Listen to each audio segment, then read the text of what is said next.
Olá, boa tarde para você. Este é um live especial para o lançamento de uma campanha internacional onde o senador Roberto Requião, que está ao lado do embaixador Samuel Pinheiro Guimarães, conversa comigo, com o Miguel do Rosário e com Rômulo Maia sobre a importância de mobilizar o mundo em torno do fortalecimento da democracia no Brasil, que está sob ameaça, como todos nós sabemos. E para não perdermos tempo, vamos direto aos nossos convidados. Boa noite, senador Roberto Requião e também embaixador Samuel Pinheiro. Bem-vindos aqui ao Cafezinho. Boa noite, Wellington. É um prazer nosso conversar com você. Boa noite, Wellington. Pois é, comigo tem o Miguel do Rosário, que está no Rio de Janeiro, e o Rômulo Maia, que está na Suíça. A minha primeira pergunta é para os senhores, podem revezar na resposta. Qual o objetivo dessa comunicação ao mundo? O que é que está como objetivo principal nessa correspondência? Você coloca bem, Wellington. É o mundo que está em jogo. O Brasil é um dos países mais importantes na sua evolução democrática nas últimas décadas. E a nossa democracia está em risco.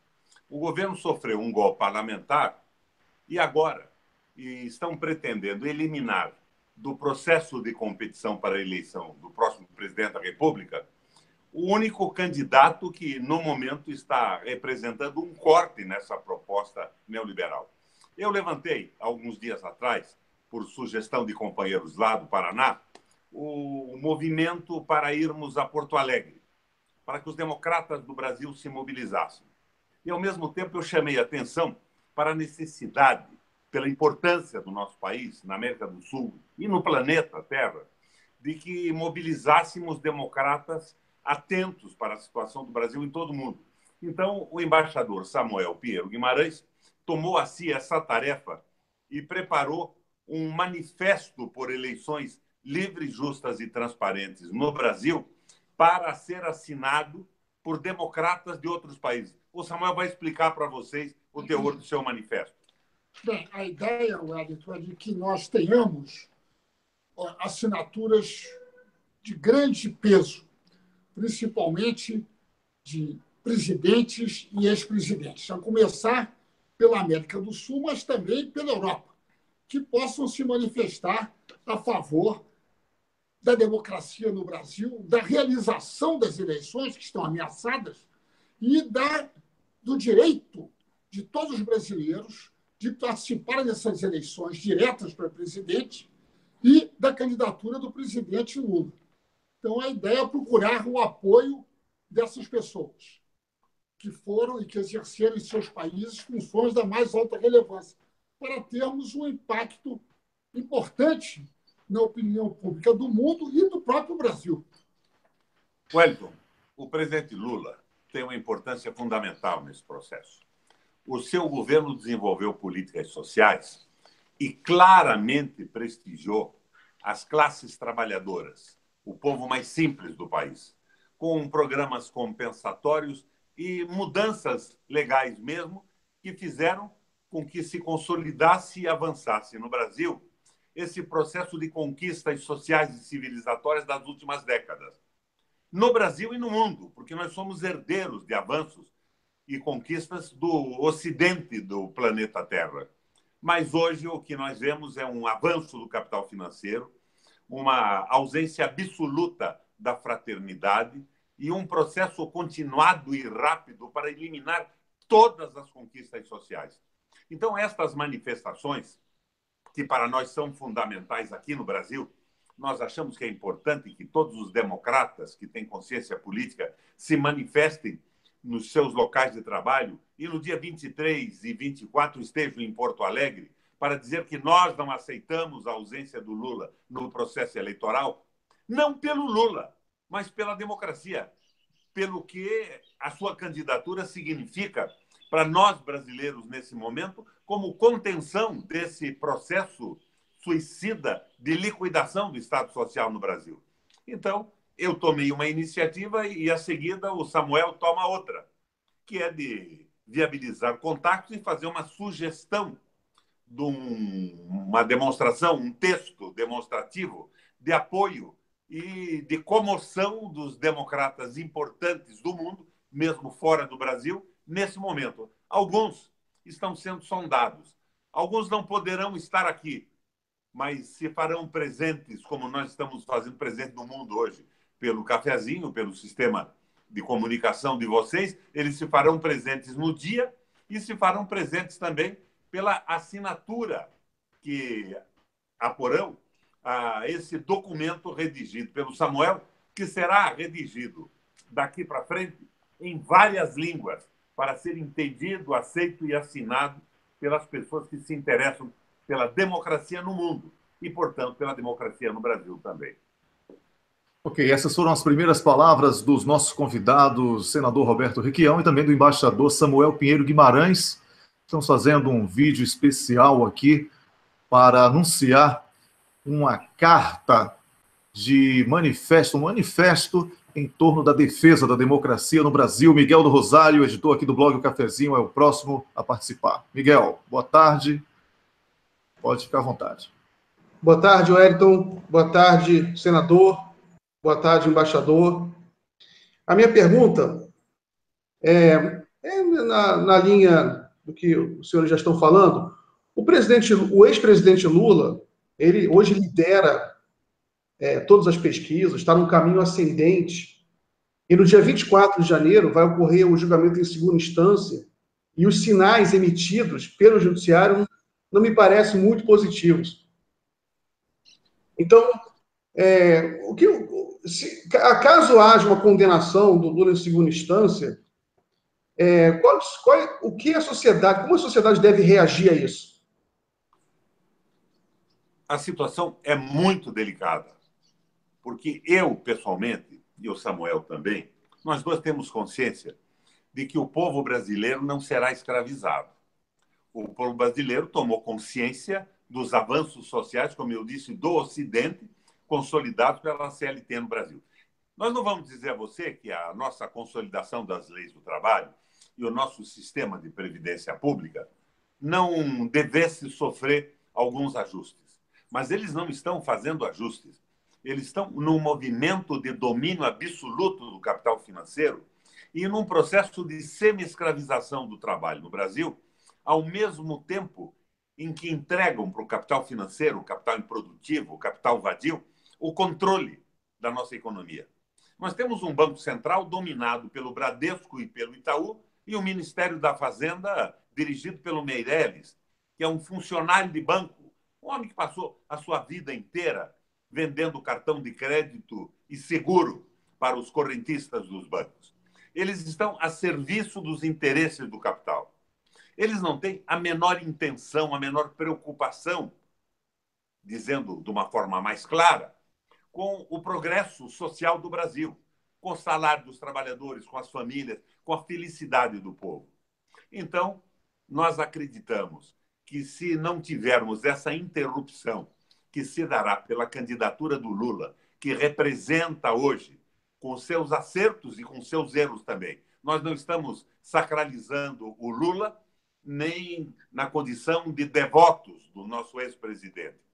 Mas ele é um instrumento viável para que, numa eleição direta para presidente da República, com os compromissos que ele está assumindo do referendo revogatório, da democratização da mídia, da devolução da Petrobras, do pré-sal para o Brasil, nós estamos considerando, e esta a posição que nós estamos cobrando do nosso candidato à presidência da República, todos esses negócios feitos nesse momento como receptação de mercadoria roubada por grupos financeiros estrangeiros que sabem que 97% da população brasileira não concorda com o que está ocorrendo.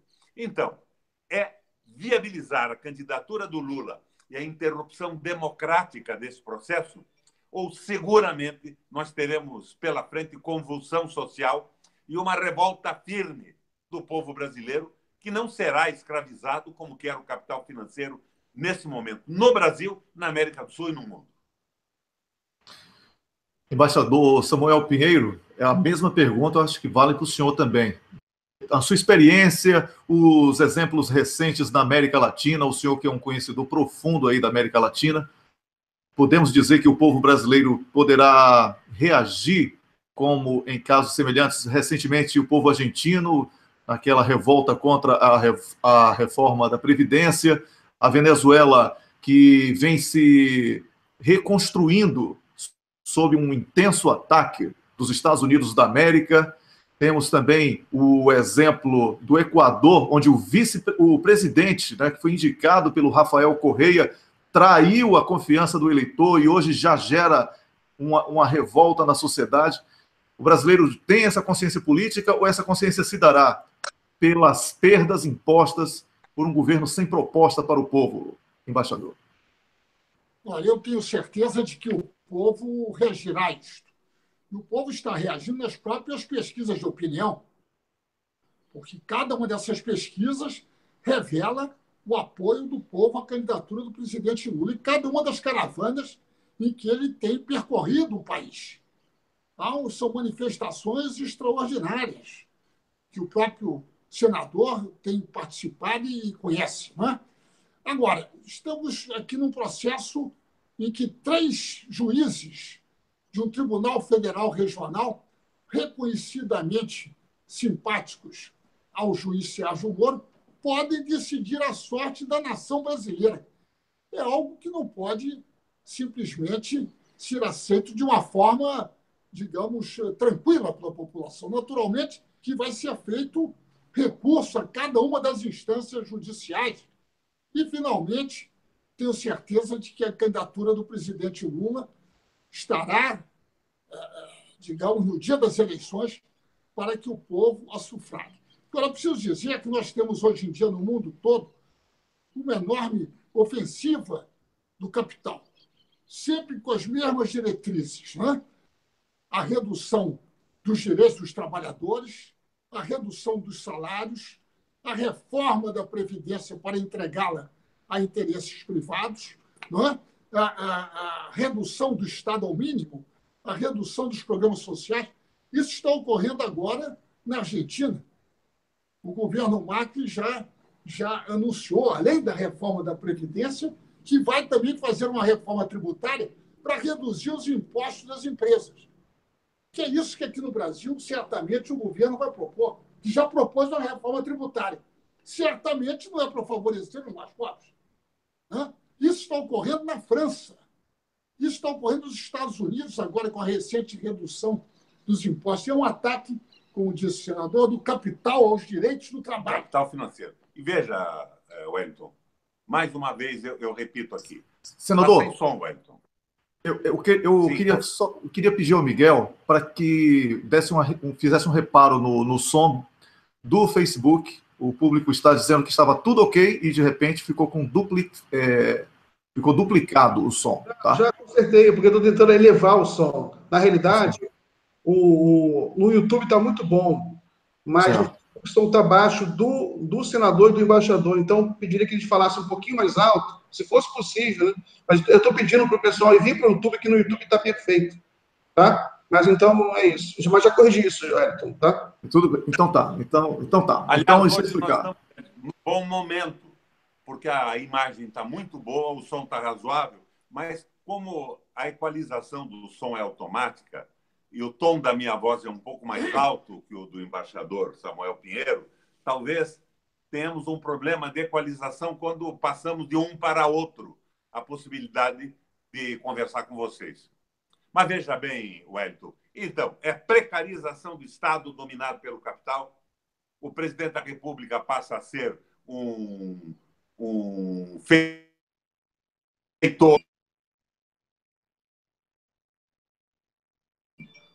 do parlamento através do quê? Através do financiamento privado de campanha e precarização do trabalho, um trabalho semi-escravo. Isso não está acontecendo só no Brasil, está acontecendo no mundo. Mas, nesse momento, o Brasil é muito importante. Daí o nosso apelo para que figuras politizadas que entendam esse processo participem conosco no momento de chamar a atenção do Brasil, do judiciário brasileiro, para o que acontece no planeta e demonstrar que a candidatura do Lula hoje é fundamental. Não é o Lula, é a democracia, é a capacidade do povo escolher os seus destinos na economia, na organização social.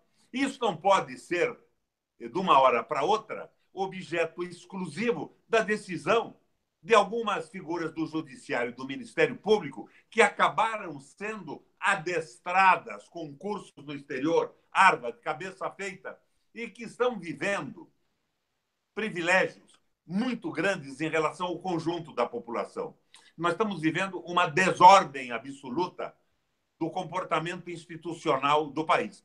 Você perceba o que está acontecendo no Supremo Tribunal Federal. Parece um ringue onde os ministros se desafiam, se desaforam com posições completamente diferentes. Estamos conversando com o senador Roberto Requião e com o embaixador Samuel Pinheiro Guimarães, uma transmissão inédita, inclusive, né? Porque é a primeira vez que eu vejo os dois assim numa entrevista em parceria. E aqui no blog O Cafezinho, gerando também para outras páginas. Nós agradecemos a todas as páginas que já estão compartilhando, a audiência cada vez maior. Miguel do Rosário está comigo e também o Rômulus Maia, que está na Suíça, é quem vai falar agora. Rômulus. Boa tarde, senador Requião. Boa tarde, meu colega de programa, embaixador Samuel Pinheiro Guimarães. Eu vou inverter a ordem das minhas perguntas, porque o senador deu uma deixa perfeita falando do referendo revogatório. E eu vou me aproveitar também da circunstância de os dois serem reconhecidamente, terem larga experiência em estratégias político-diplomáticas, o embaixador por ofício, o senador Requião, por ser um ardoroso defensor do interesse nacional e até pouco tempo atrás, presidente do Eurolat, que reúne parlamentares da América Latina e da Europa. Eu conversava com uma fonte da indústria do petróleo e ela me passou o seguinte, que o Pedro Parente, que é o ocupante golpista da Petrobras, teria sido muito esperto do ponto de vista estratégico, porque ele vendeu o pré-sal para o mundo inteiro. Ele vendeu para os americanos, ele vendeu para os ingleses, ele vendeu para os franceses, para os noruegueses e até para os chineses. Então ele falava, a resistência à retomada vai vir de vários frontes ao mesmo tempo. Então eu pergunto para os dois como driblar essa sinuca, de ao mesmo tempo fazer uma caravana internacional para colher a assinatura dos líderes desses países, mas com a certeza de que em Lula vencendo, o referendo revogatório será aprovado e eles vão ter que sentar para negociar a devolução do pré-sal.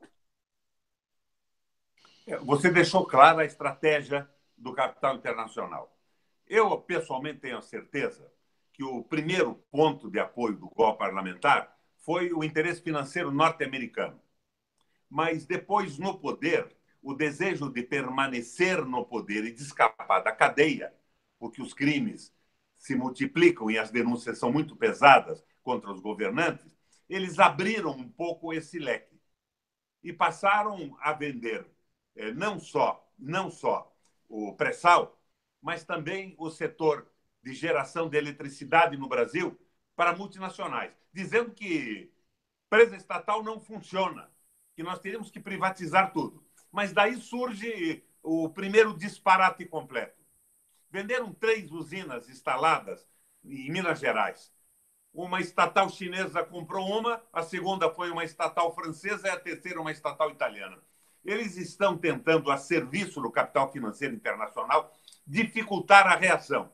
Agora, o que é que nós estamos dizendo a essas empresas? 97% da população brasileira é contrária a essas vendas. E os compradores estão na condição de receptadores de mercadoria roubada.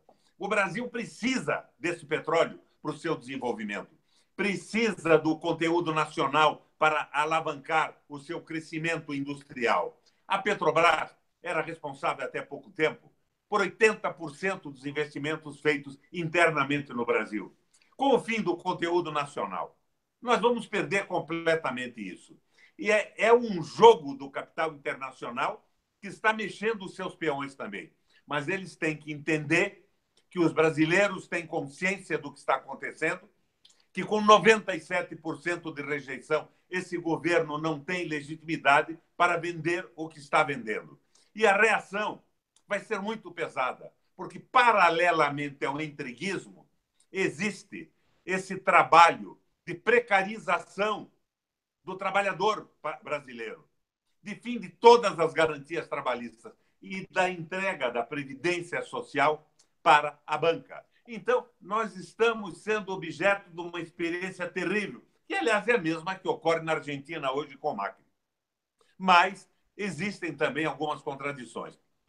O embaixador Samuel me chamava a atenção outro dia para o fato da tentativa dessa gente de colocar o Brasil na OCDE, que é o liberalismo na sua mais alta expressão no mundo.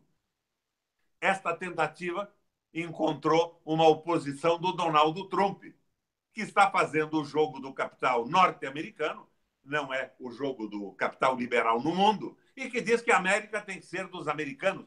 E todos eles insistem em resolver o fracasso do liberalismo nos seus territórios, ocupando o território brasileiro. É a própria China comprando áreas fantásticas na África e tentando plantar cana no Brasil para minimizar o problema da poluição, misturando etanol ao seu combustível fóssil. Então, nós precisamos de uma multiplicidade de relações internacionais, uma multipolaridade no mundo, mas, ao mesmo tempo, precisamos ter consciência de que países, acima de tudo, têm interesses e que esse liberalismo econômico, na prática, realmente não existe. Bem, só para adicionar um pouco o que disse o senador Requião com muita propriedade, é que o que está por trás da sua pergunta, talvez, é qual a estratégia que deveria ser seguida para poder reverter todo esse processo de venda do Brasil. Não é só do pré-sal, é da fragilização das universidades, a venda do setor de saúde. Samuel, universidade com ação na Bolsa. Universidade que tem como objeto o lucro. É isso que os estrangeiros estão fazendo na estrutura universitária do Brasil. Nós estamos vivendo uma loucura. E agora a notícia de hoje de que a Boeing quer comprar a Embraer. Quer dizer, e assim vamos em cada setor. Não há nada que não esteja à venda. E não há nada que o governo não queira vender nas melhores condições para as empresas estrangeiras, como foi no caso, e justificam, que é a isenção de impostos para as petroleiras durante 5 anos, que não dá por 25 anos. Isenção de impostos, fim da preocupação ambiental e fim do conteúdo nacional. Tudo isso deve e será contestado pelo povo brasileiro no momento em que este governo deixar de existir e for sucedido por um governo que represente os interesses do Brasil e não os interesses estrangeiros. E isso acontecerá.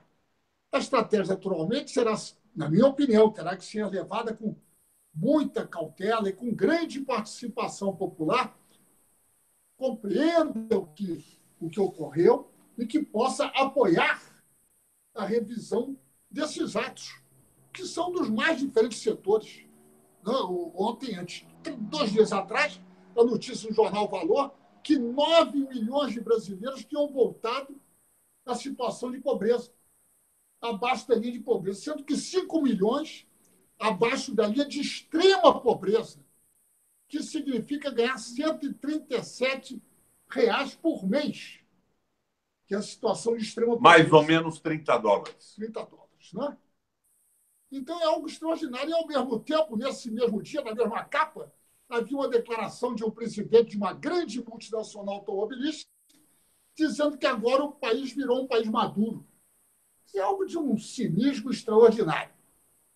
Né? E é preciso lembrar o seguinte, nós temos aqui, de um lado, mais de 100 milhões de brasileiros, no mínimo, que vivem em situação de grande precariedade, segundo as pesquisas do IBGE, publicadas agora, né? E, de outro lado, o mercado. Essa expressão mercado dá a impressão que é o mercado do Brasil, não é? São algumas dezenas de milhares de pessoas super ricas que são os investidores. 5 ou 6 brasileiros detêm uma fortuna maior do que a de 51% da nossa população. É evidente que isso existe em outros lugares do mundo, mas o Brasil estava avançando de uma forma extraordinária. Nós tivemos, no governo do Lula, no começo do governo da Dilma, 4,5% de desemprego, o que tecnicamente é um regime de pleno emprego em função do turnover natural das empresas. Mas nós estamos afundando na mão do governo absolutamente irresponsável. E para pôr uma pimenta nessa nossa conversa, você sabe, Wellington, que o Brasil é um país sincrético. O número de religiões que existem aqui é muito grande. E a esposa do presidente da República pediu a um pai de santo que fosse benzer o presidente na convenção do PMDB. E me aparece lá o tal pai de santo com um ramo de arruda na mão, fazendo o benzimento do presidente. Explica que o fazia por encomenda da primeira-dama e que ele havia também ido ao Palácio do Planalto e que descobriu que havia no Palácio do Planalto 3 cabeças de burro. É o erro do pai de santo. Seguramente nós temos muito mais cabeças burras no Palácio do Planalto. E provavelmente uma revisita do pai de santo ao Palácio do Planalto o levaria à conclusão que o número de burros na condução da economia brasileira, da nossa sociedade e da nossa administração é infinitamente superior aos 3 que ele verificou no primeiro momento. Ô, senador, essa deixa foi muito boa. O senhor costuma chamar esses políticos de analfabetos políticos dentro da política. É isso mesmo? São esses aí os... Tem razões incríveis. Parece que ele analisou o Brasil quando explicou que era um analfabeto político. Pois é. Miguel do Rosário. Senador, embaixador, pergunta para os dois. Um internauta aqui participando do nosso bate-papo ao vivo, está muito intenso, tem muita gente participando, tanto no Facebook. Inclusive, já o problema de som já foi corrigido, o som no Facebook já está maravilhoso. Um dos internautas perguntou se Lula eleito ou outro presidente progressista implementar uma reforma, um referendo revogatório, como a gente poderia se defender, inclusive militarmente, porque, evidentemente, algumas grandes corporações e seus governos poderiam criar algum tipo de ameaça? Olha, quer responder? Eu acho que não. Eu acho que não. Os militares brasileiros são como eu sou, como Samuel Pinheiro Guimarães é. Talvez esteja faltando um pouco de informação. Não, eu digo do ponto de vista estrangeiro, ataque estrangeiro. Hã? Não acredito nisso. Você veja bem. Eu dou um exemplo para você da Venezuela. A Venezuela produz petróleo, é uma das grandes reservas de petróleo do mundo. O petróleo brasileiro é melhor, vamos puxar para a nossa sardinha que é mais leve. Mas a Venezuela fica a 4 dias e meio de distância marítima da costa dos Estados Unidos, onde o petróleo é processado.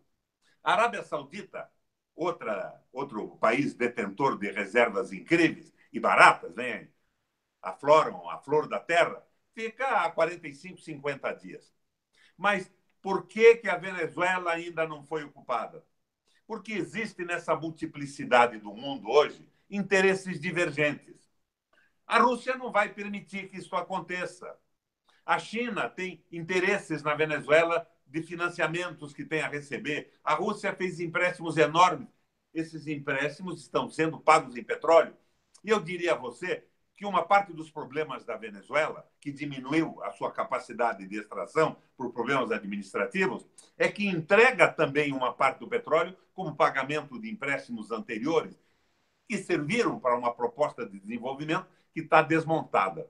Então, a multipolaridade do mundo hoje dificulta uma tentativa de ocupação de território brasileiro. Quantos interesses estão em jogo nesta mesa?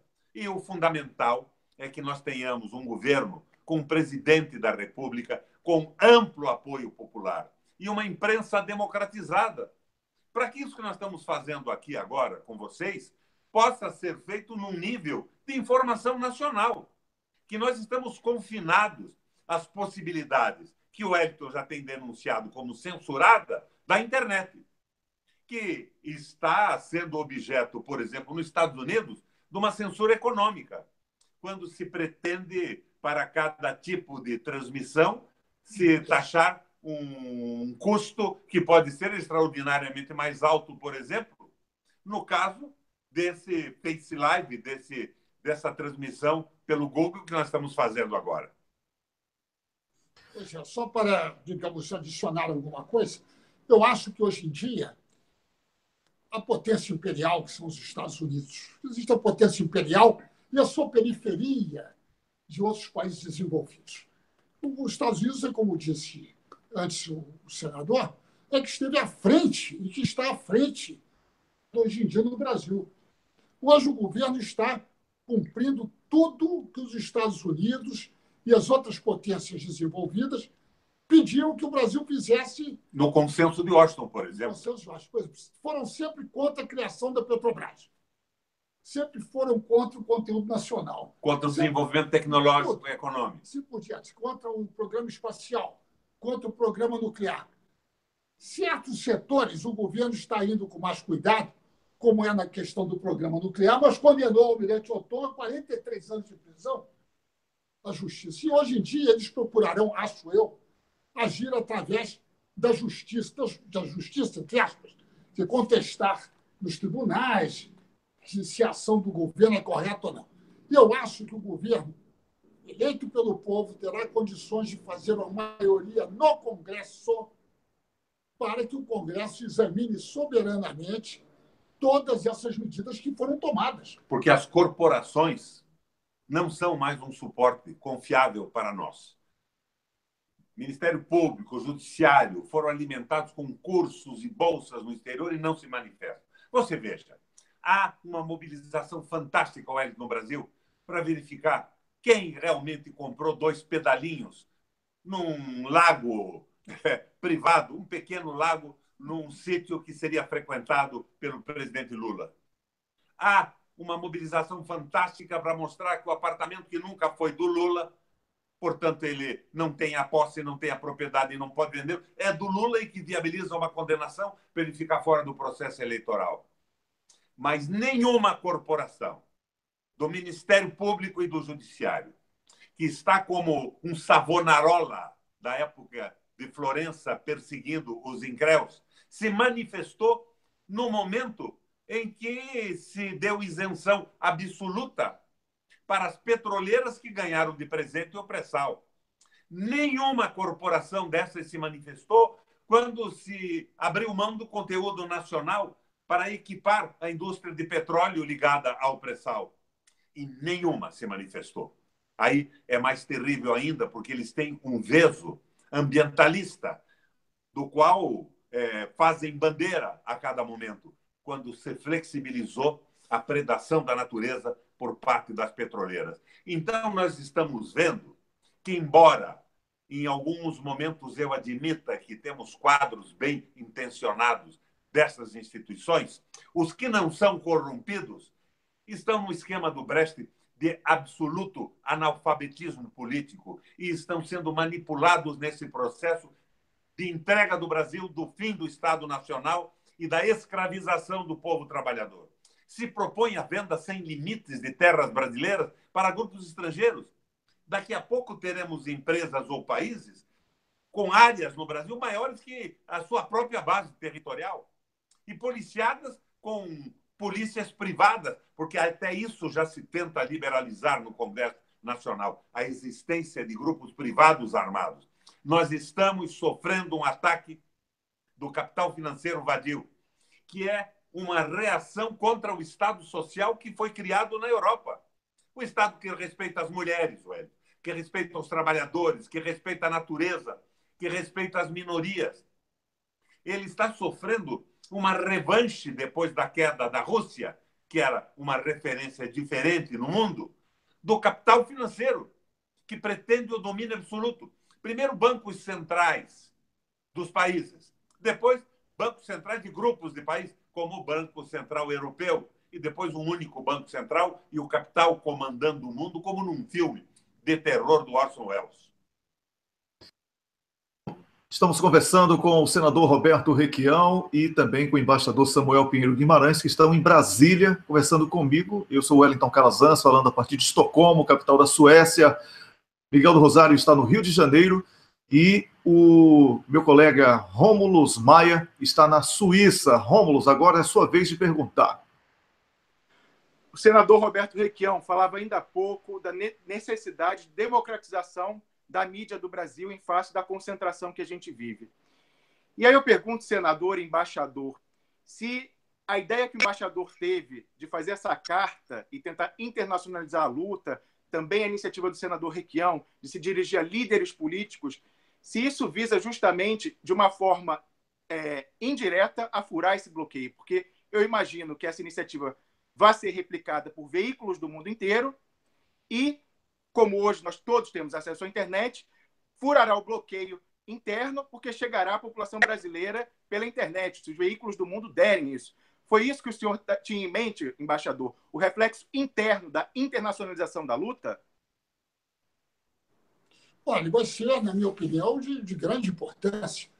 Primeiro porque dificilmente a mídia internacional teria condições de ignorar um manifesto que fosse assinado, digamos, por 20, mesmo um número pequeno, de ex-presidentes e presidentes, como o ex-presidente Mujica, como a ex-presidente Cristina Kirchner, como o presidente Evo Morales, como a ainda presidenta Bachelet, e assim por diante.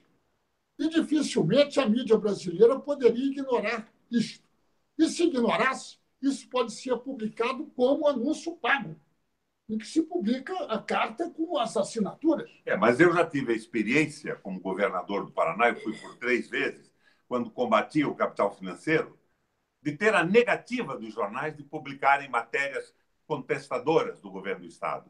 E quando nós colocamos em outdoor no Estado do Paraná contestação à opinião falsa de um determinado jornal, o meu partido foi condenado a pagar indenização a esse jornal. O jogo é muito pesado. Sim. Existe um veso, uma tendência do liberalismo econômico completamente idiotizado na cabeça de muitos quadros, muitos agentes públicos dessas instituições. E alguns deles acham que estão salvando o mundo do quê? Da fraternidade, da solidariedade, colocando o mundo na mão de alguns detentores do capital financeiro. Mas nós contamos com reforço nessa luta, que é o nosso Papa Francisco, o argentino Francisco Bergoglio, que tem dito com toda clareza, repetindo a Bíblia, não se pode servir a Deus e a Mamon. E nós sabemos que o Mamon bíblico não é nem outro Deus e não é o diabo. É uma palavra que em hebraico, e isso deriva das traduções da Bíblia, feitas muitas vezes ao longo dos séculos, apenas dinheiro. O dinheiro quer comandar a humanidade sem nenhum reflexo de fraternidade e de solidariedade. Então, eu acredito que cabe a nós, militantes da fraternidade, formarmos uma frente e estabelecermos ligações com essas lideranças. Você já pensou uma manifestação do Papa Francisco, que ela fosse possível? Não sei se não sei qual é a sua contingência, nem o seu entendimento da crise brasileira, dizendo simplesmente: o Brasil tem o direito de, pelo voto direto e popular, definir os seus destinos. É uma bomba que imprensa alguma poderá ocultar. É isso aí.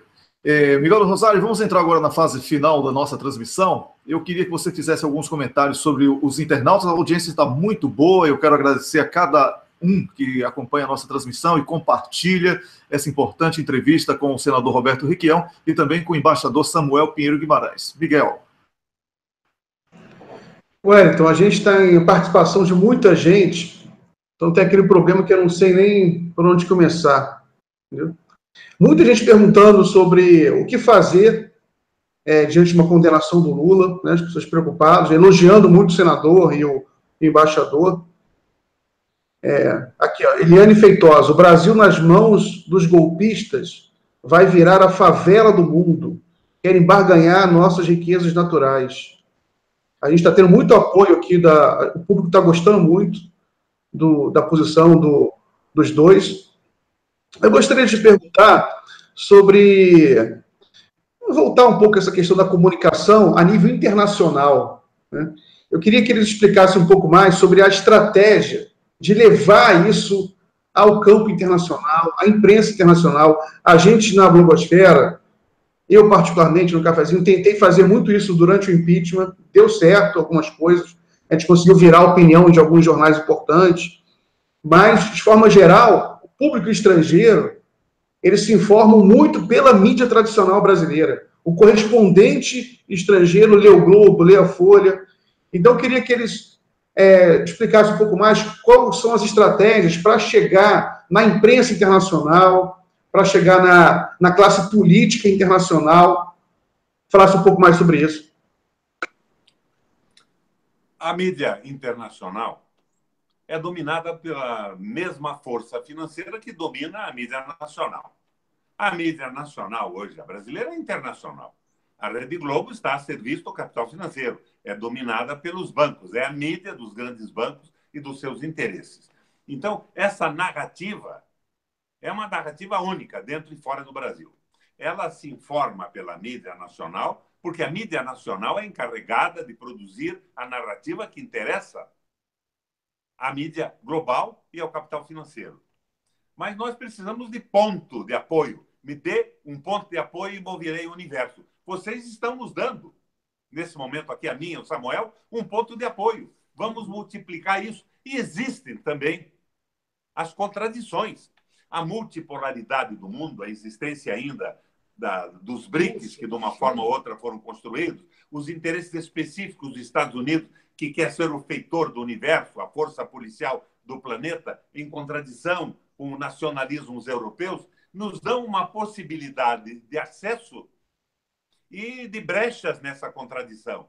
Mas o instrumento que nós temos hoje ainda é a partir da mídia alternativa da internet. É a minha opinião. Agora, com isso, nós podemos mobilizar contradições de interesses de grupos financeiros e de países que, felizmente, ainda não estão unificados no planeta, embora seja esse o desejo do governo global. Globalização, para eles, é isso. Domínio absoluto do mundo e desconsideração absoluta pelas pessoas.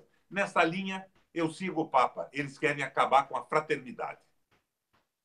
Só para comentar essa questão da mídia internacional, eu acho que, em primeiro lugar, ainda há alguns jornais internacionais com posições interessantes.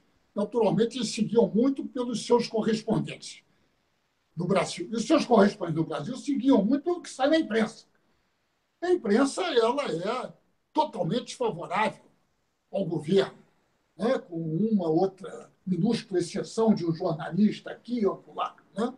Agora, é preciso informar diretamente a esses jornais e fazer um trabalho mais consistente junto aos correspondentes estrangeiros no Brasil, para que eles possam sentir que essa situação é gravíssima.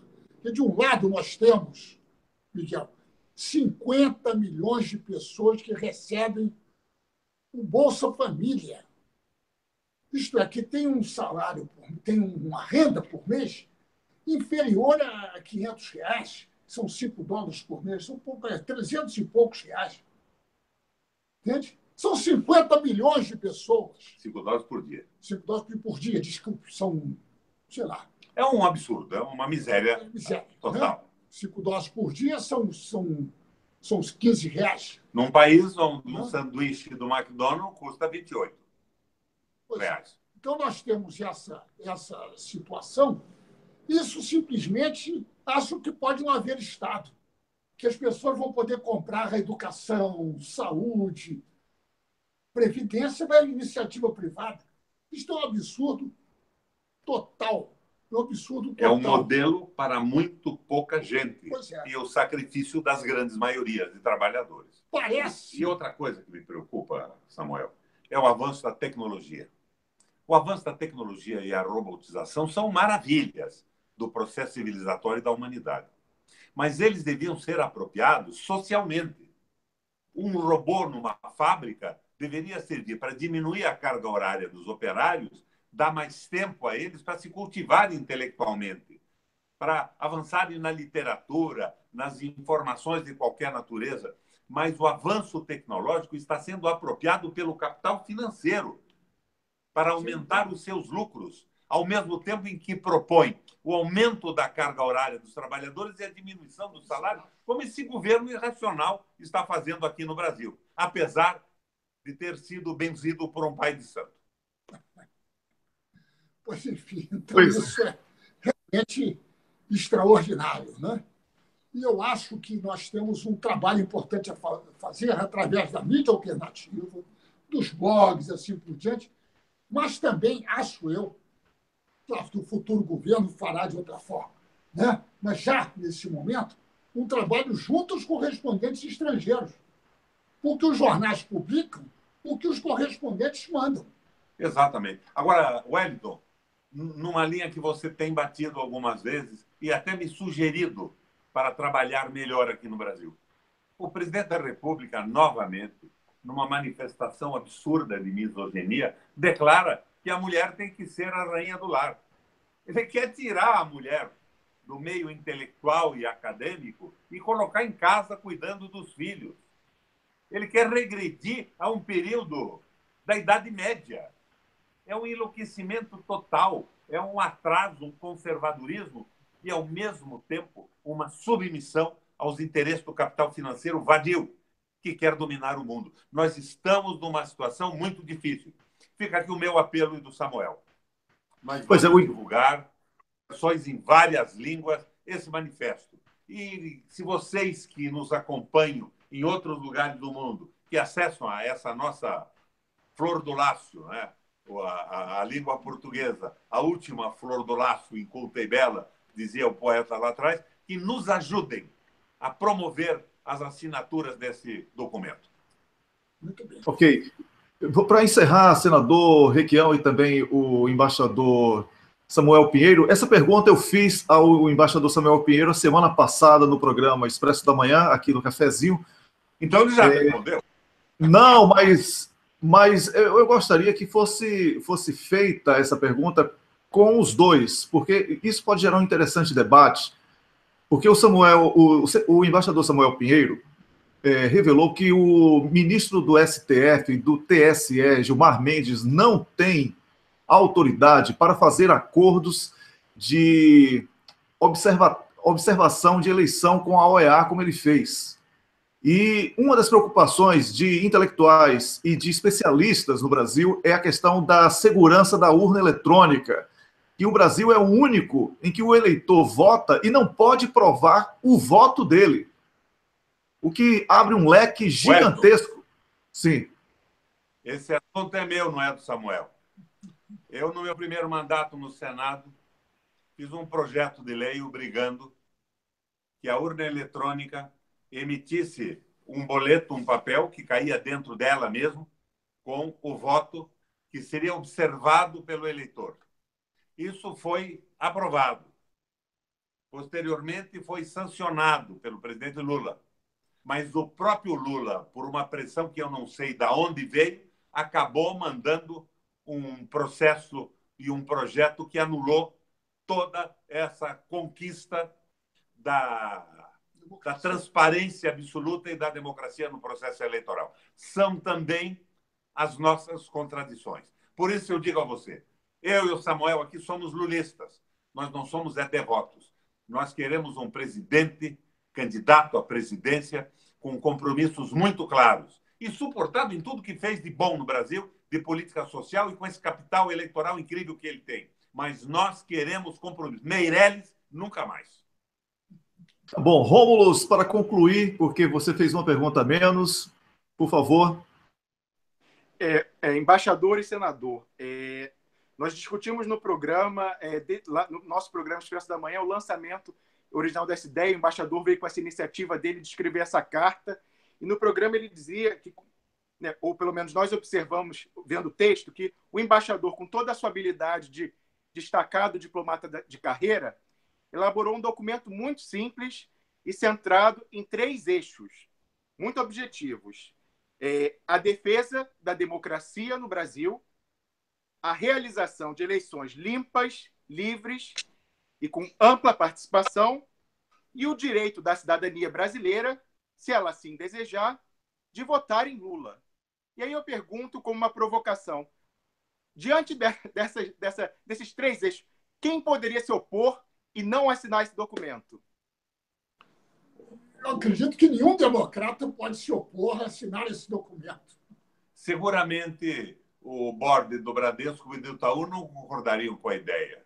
Os que querem o parlamentarismo, eles estão pensando o seguinte: se o Lula se eleger presidente e ele será candidato, será eleito, eles querem montar um semipresidencialismo para tirar completamente a autoridade de um presidente que vai executar um programa homologado pelo voto popular. Que eles acham muito fácil, nesse processo de despolitização dos partidos, de adquirir parlamentares para votar segundo os seus interesses depois de terem financiado as suas campanhas. Nós estamos num lío. O Brasil está numa entaladela, mas eu acho que o povo brasileiro tem energia e força para sair desse processo. Lula presidente com compromissos muito claros. Daí me diz, mas o Lula errou muito. Quem não errou? Você não errou? Eu não errei? Samuel não errou? Os nossos erros devemos chamar de experiência. E é este Lula experiente e compromissado com o Brasil que nós queremos ver na presidência da República, com um Congresso porreta, que precisamos também de uma profunda modificação nesse Congresso Nacional. Olha, Feliz Natal e um ano novo maravilhoso para o senador Requião e também para o embaixador Samuel Pinheiro Guimarães. Miguel Rosário, obrigado por aceitar mais uma vez. Aí, furando a agenda já de férias, o Miguel, desde ontem, mas não poderia deixar de estar aqui com a gente. Rômulo Maia também na Suíça. E a você que acompanhou essa transmissão, sou muito grato, muito obrigado e espero que possamos ter uma boa resposta do mundo a esta iniciativa que foi anunciada aqui nessa transmissão. Um abraço, boa tarde aí no Brasil, boa noite aqui, né, Rômulo? Eu e você já 2 minutos para as 8 da noite, 2 minutos para 5 no Brasil. Um grande abraço e até a próxima. Cumprimento a vocês pela garra, pela insistência, de mesmo fora do país, estarem tentando quebrar o monopólio da mídia e colaborar com a democratização e um processo em que o povo escolha os seus destinos votando para presidente. E que fique bem claro, nós somos críticos de tudo, mas o nosso candidato no Brasil hoje é o Luiz Inácio Lula da Silva. Muito bem. Boa noite. Boa tarde.